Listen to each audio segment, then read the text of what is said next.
home. Sarkendo is next. Hurricane Fly and Ruby Walsh though are going to prove too strong, and he's only the second horse to regain the crown. Hurricane Fly is champion again. And the full results: first Hurricane Fly at 13 to 8 favourite, second Rock on Ruby at 11 to 2, and third was Countrywide Flame at 16 to 1. Well, Hearts have received a further 2,400 tickets for this weekend's Scottish Communities League Cup final with St Mirren at Hampden Park. St Mirren, who were angered by the loss of family tickets at the weekend for their supporters, have now been given another 600 tickets for the West Stand. There's only one match still on in the Scottish Football League tonight. That's the third division fixture between Berwick Rangers and Queen's Park. The Hamilton Dumbarton match and Brechin against Albion Rovers have both been postponed due to unplayable pitches. The former Celtic star and former Swindon boss, Paolo Di Canio, is the early bookmakers' favourite to take over as manager of Reading. The club sacked Brian McDermott. Reading are 4 points adrift of safety, second from bottom of the English Premier League. Edinburgh's new rugby coach, Stevie Scott, says he has a real passion for the job. Scott, who is also the skills coach for the national team, starts his new post on Monday, 2 days after Scotland's final Six Nations match of the season against France in Paris. But his immediate thoughts are the expectations of the national team this weekend. Italy was a big game off the back of a defeat to England, so we're really relieved and happy to beat Italy. Then you move on and think, you know, beat Ireland, the expectation rises, and you know, a lot of people just expected us off the back of what we did to beat Wales, and every test match imposes a different challenge, as will the French this weekend. So there's no given right that we can go to France and win a game. We need to work really hard and give everything we've got left in the tank for the Six Nations. And Afghanistan leads Scotland's cricketers by 25 runs with 6 wickets remaining in the first innings of their ICC Intercontinental Cup match in Abu Dhabi. Put it to bat first, the Scots could only manage a disappointing 125 all out, with Robert Taylor the top scoring on an unbeaten 48. The Afghans are now on course for a healthy lead, having amassed 150 for 4 from 50 overs at the close of play on day 1. Thanks very much, John. Now, detectives are investigating a double fatality in Fife, which has left 2 young children orphaned. 41-year-old Scott Simpson murdered his ex-partner Jennifer Rennie before taking his own life. Our reporter Maura Kinnebra joins us now. So, Maura, this is obviously a tragic tale. Yes, the alarm was raised yesterday morning when 26-year-old Jennifer Rennie's body was found inside a flat that she'd only just moved to a few weeks ago in Riverside, and she had been murdered. A very short time later, police traced her ex-partner, 41-year-old Scott Simpson, to the former family home in Dalgety Bay, only 3 miles away. He had taken his own life after killing her. The police say that Scott Simpson was not known to them before. He had no criminal record, and they conclude that they say this is a terrible tragedy for both families involved. So what reaction has there been? Well, locally, the reaction has been one of great sadness and surprise. People we spoke to in Riverside described this as a very quiet, happy part of the town, with lots of families and pensioners living in the Finlay Street area. They are understandably upset by what's happened. It's absolutely tragic. You know, lost 2 lives. It's going to be heartbreaking regardless of what the situation. But I think every time that happens, I think it is something possibly happening behind closed doors. You just never know. It's just awful because, I mean, they don't have been there a couple of weeks. If that, I didn't even see the girl. From what I've heard, there was kids left behind without mum. So, Maura, what about the children? Well, Jennifer Rennie and Scott Simpson had been together for 6 years. They have a daughter aged 5 and a baby boy who's 1.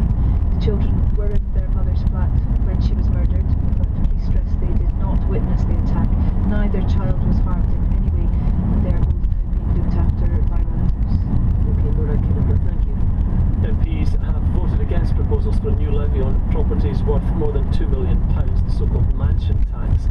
Labour forced a vote on the issue just a week before the Chancellor delivers his budget, but the Liberal Democrats opposed the move, which they proposed in their last manifesto. Our political correspondent Niall Gallagher has been following the debate at Westminster.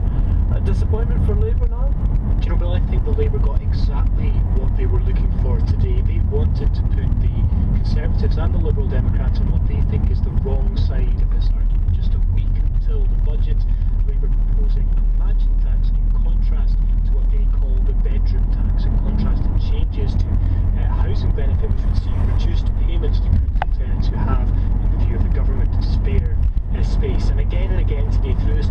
Labour MP stood up to say, why was the coalition taking away money from some of the poorest people in society when instead they could follow this proposal, which would be levying a tax on properties worth more than £2 million. Labour would use that money to re-establish the 10p income tax rate on Senator Gordon Brown, effectively in their view giving back a tax cut to those on lower and middle incomes. This must be pretty embarrassing for the Liberal Democrats when it was in their manifesto. I think it is pretty embarrassing for them, frankly, and Labour have tried to make the most of that embarrassment, tried to really put the Liberal Democrats under spotlight today. The Lib Dems, though, say it's quite a simple matter. They simply don't have support across the coalition. They continue to support this idea in principle. Labour's Shadow Treasury Minister Chris Leslie said that simply wasn't good enough. Liberal Democrats need to grow some courage and stand up for themselves for once. This isn't just a bygone pledge from the now notorious 2010 manifesto. The Deputy Prime Minister made it a centrepiece of his leadership in the last few weeks, kicking off the Eastleigh by-election last month. He called for taxes on mansions, tax cuts for millions. That's the motion we have before the House today. Summing up the debate for the government, the Liberal Democrat Communities Minister Don Foster accused the Labour Party of playing cynical political games here. However much Liberal Democrats want a mansion tax, we know that the country's economic future would be in severe jeopardy if the coalition fell apart on this issue. The country's future is far too important for us to engage in the opposition's petty political games. Well, meanwhile, Niall, there's some changes from the government today on those controversial housing benefit changes you described as the bedroom tax. Well, indeed, the two areas are on foster parents and armed forces personnel. There's some specific questions asked about the effect these changes might have on people who maybe had a spare room, but that spare room was not in use all the time, they still needed it. Well, today the Department for Work and Pensions has come forward to say that those who are approved foster carers will be allowed additional room whether or not they have a child placed with them at that particular point. And adult children in the armed forces who live with their parents will be treated as if they still lived at home even when out on operations. But Labour and the SNP have come out today and said that these proposals still don't go nearly far enough, and this is an argument that's going to run right through till next week's budget and the debate that follows it. Niall Gallagher, thanks very much. Latest headlines: 115 cardinals are meeting in the Vatican to begin the election of a new pope. Proposals to lower the voting age to 16 in the independence referendum have been formally lodged with the Scottish Parliament, and the parents of a 16-year-old girl stabbed to death on a bus in Birmingham last week say their world has been torn apart by the loss of their daughter. Here's the travel news with Teresa Talbot. Thanks, Bill. The A939 Tom and Harold to Cockbridge Road, just passable with care about a mile south of the Lech Ski Centre. High winds and snow causing the problem here. Chris has called. He tells me the A920 Dufton to Huntly Road is closed, so traffic is being diverted onto the A97 through Rhiney. Edinburgh queues on Queensferry Road eastbound, that's citybound through the roadworks at Barnton Junction, and leaving Edinburgh on the M8, very slow westbound through those roadworks between junctions 2 Newbridge and 3 Livingston. Finally, in Dumfries and Galloway, the A75 Old Military Road between Newton Stewart and Stranraer is closed at Ragged following an accident. Police are diverting traffic. And that's BBC Radio Scotland Travel. The new National Centre to train firefighters in rope rescue techniques has opened in Edinburgh today. The facility will be used by officers from across the country in the move to a single force in a few weeks. Lisa Summers caught up with some of those based at the centre earlier today. Around the new National Rope Training Centre here on the outskirts of Edinburgh, you can see a basket stretcher where the firefighters have already been training this morning at pulling ropes up and down the building here. We've seen them doing simulated rescues as well, and really that's part of the whole purpose-built centre that is going to be in use, not just for Lothian and Borders firefighters, but of course as we move in a few weeks' time to one national force. Well, Fraser MacDonald is a watch commander and also an instructor at the Rope Rescue Centre. He's with me now alongside Gary Mackay, who's the group commander and also is chair of the Rope Rescue Capability Group. Now Fraser, let me ask you first of all, because I think people might be surprised to hear how frequently rope rescue is used in the city. Well, we're training for predominantly and historically it's been rock rescue with the Edinburgh Castle and Salisbury Crags. That's where we first started way back in 1994, and just from there it's procedures, scaffolding, rescues, rail bridge.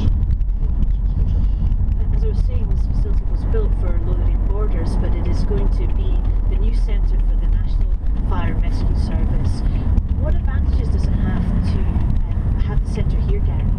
I think as we stand and look around us, what we can see is that it's genuinely a centre of excellence in terms of the training equipment provided, resources, and underpinning that is a vast body of experience, and that's a really important triangle, I think, in terms of the equipment, training and procedures that we need for excellence and for safety. It's a very prescriptive activity, so by having the centre that we have here, the investment that's in it, it's a great focus both for development and for training our staff.